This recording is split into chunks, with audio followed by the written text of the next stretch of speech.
Hello बच्चों, चलिए प्रश्न को पढ़ते हैं। सही वक्तव्य चुने अर्थात सही कथन चुने।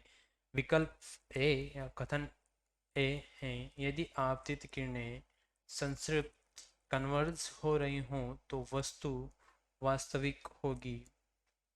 विकल्प बी, यदि अंतिम किरणें संतृप्त हो रही हों तो प्रतिबिंब वास्तविक होगा। विकल्प सी, आभासी वस्तु के प्रतिबिंब को आभासी प्रतिबिंब कहते हैं। तथा विकल्प डी, यदि प्रतिबिंब आभासी हो तो वस्तु को आभासी कहते हैं। तो हम सर्वप्रथम इस प्रश्न की मुख्य उदाहरणा लिखते हैं जिसका हम प्रश्न हल करने में उपयोग करेंगे। इस प्रश्न की मुख्य अवधारणा ये हो जाएगी, मुख्य अवधारणा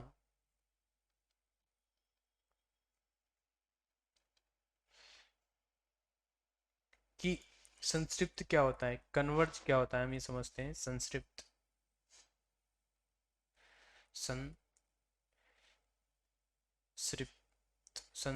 क्या होता है, संतृप्त या कन्वर्ज क्या होता है, हम ये समझते हैं।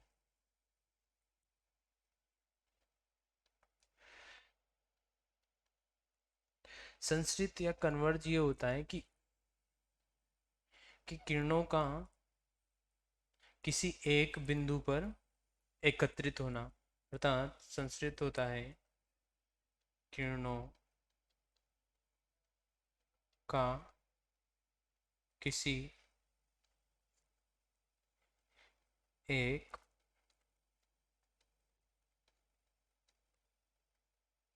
बिंदु पर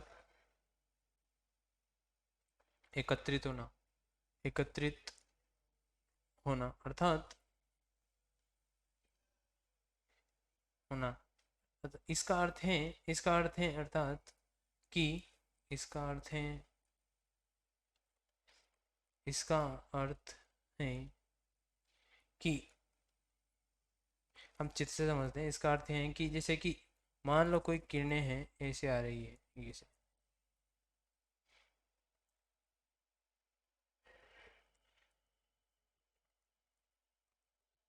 ऐसे कोई किरणें आ रही है। अब हमारे यहाँ पे बिंदु पे मिल नहीं रही, परंतु हमें ये पता है अगर ये इधर जा रही है तो कहीं ना कहीं एक बिंदु पे जाके मिलेगी। तो हम कह सकते हैं ये किरणें क्या हो रही है, कन्वर्ज हो रही है, संश्रित हो रही है, क्योंकि आगे जाके कहीं ना कहीं बिंदु पे मिलती हुई दिखाई दे रही है, अर्थात ये हमें पास आती हुई दिखाई दे रही है। अर्थात किरणें किरणें कन्वर्ज होती है जब उनके बीच की दूरी घटती जाती है, अर्थात उसे हम क्या बोलते हैं, संश्रित होना बोलते हैं। इसका अर्थ है अर्थ में भूल गया अर्थ है कि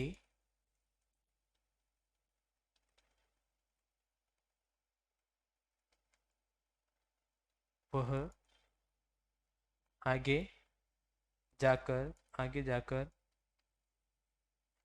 मिलती हुई दिखाई दे रही है, आगे जाकर मिलती हुई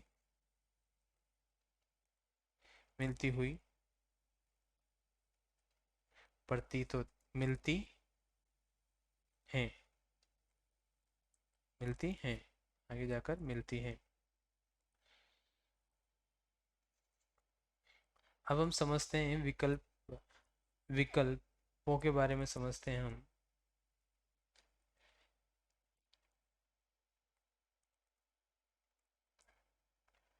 हमारा विकल्प ए दिया है। अगले पेज में समझते हैं। हमारे विकल्प ए में कहा गया है कि हमारी कि हम यदि आपतित किरणें संश्रित हो रही हैं तो वस्तु वास्तविक होगी। अर्थात हमारे विकल्प ए में कहा गया है कि आपतित किरणें, अर्थात मान लो कि यह कोई दर्पण है या कुछ दर्पण है, गोले साधारण कुछ भी माने। अब इस पर जो किरणें हैं वह आपतित होने वाली किरणें वो क्या हो रही है, संसप संतृप्त हो रही हैं, तो वस्तु वास्तविक होगी। अब हम ध्यान दें तो किरणें संतृप्त हो रही हैं, अर्थात किरणें आपतित किरणों को हम क्या मानते हैं कि वस्तु से आ रही हैं। ये आपतित किरणें हैं, आपतित किरणें आपतित किरणें हम उन्हें मानते हैं जो वस्तु से आ रही है। अब ये आपतित किरणें अगर वस्तु से आ रही है उनको मान रहे हैं, और ये अब कन्वर्ज हो रही है, साथ साथ संस्कृत हो रही है, इसका मतलब है कि वस्तु इधर कहीं बहुत दूर रही होगी। वस्तु इधर बहुत दूर रही होगी, इसीलिए किरणें क्या हो रही है, संस्कृत हो रही है। अर्थात हम मान सकते हैं जब बहुत दूर मान रहे हैं तो अर्थात हमें उस वस्तु का कुछ पता नहीं है कि कहाँ से किरणें आ रही है, बहुत दूर मान रहे हैं। तो वस्तु क्या है, वस्तु क्या है, वास्तविक है। मतलब वस्तु क्या है, काल्पनिक है। अगर वस्तु वास्तविक होती, जिसे हम मानते हैं कि अगर वस्तु वास्तविक होती और हमारे पास होती, तो जैसे कि ये दर्पण है,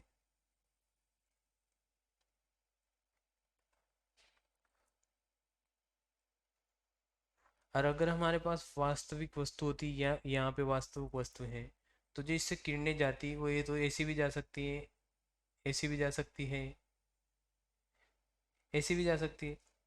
अर्थात जो वास्तविक वस्तु हैं उससे जो आपतित किरणें हैं वो कैसे हो रही है, अपसारी हो रही है। अर्थात कन्वर्स तो नहीं हो रही है, फैल रही है, तो संसरित नहीं हो रही है। परंतु यहाँ पे बोला गया है कि अगर आपतित किरणें संसरित होती है, अब संसरित हो रही है, इसका मतलब है कि जो वस्तु है वो हमारे बहुत दूर होगी। हम मान सकते हैं कि वह वस्तु कहाँ पे होगी, अनंत पर होगी।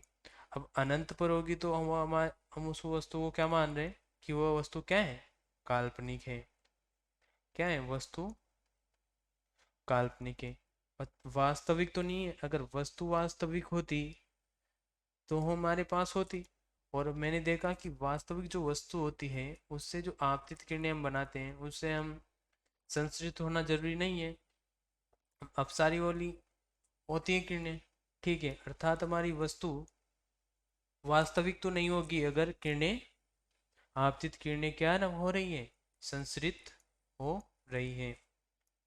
अर्थात हमारा विकल्प ए क्या हो जाएगा, गलत हो जाएगा। अगर हम विकल्प बी की बात करें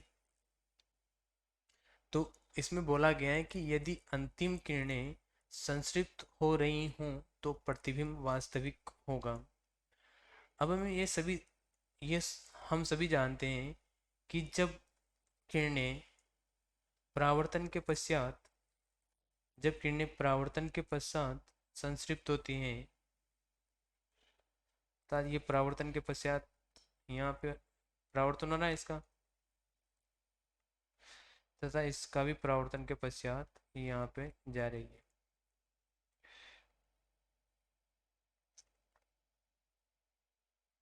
तो ये तो आपतित किरणें हैं, परंतु अंतिम किरणें हमारी कौन सी होगी, परावर्तन के बाद। परावर्तन के बाद ये हमारी अंतिम किरणें। अब हम ध्यान दें तो हमारी अंतिम किरणें संतृप्त हो रही हैं, एक बिंदु पर संतृप्त हो रही हैं। और जब हमारी अंतिम किरणें किसी एक बिंदु पर संतृप्त होती हैं तो हम क्या बोलते हैं कि जो हमारा प्रतिबिंब बनता है वह वास्तविक बनता है। और हमारे विकल्प में भी यही बोला गया है कि अगर किरणें संतृप्त हो रही हैं तो प्रतिबिंब क्या बन रहा है, वास्तविक बन रहा है। इस स्थिति में प्रतिबिंब कैसा बन रहा है, वास्तविक बन रहा है, वास्तविक प्रतिबिंब बन रहा है। अर्थात हमारा जो विकल्प भी है उसका जो वक्तव्य है वह क्या है, सही है। और अब विकल्प सी की बात करें हम, तो इसमें बोला गया है कि आभासी वस्तु के प्रतिबिंब को हम आभासी कहते हैं।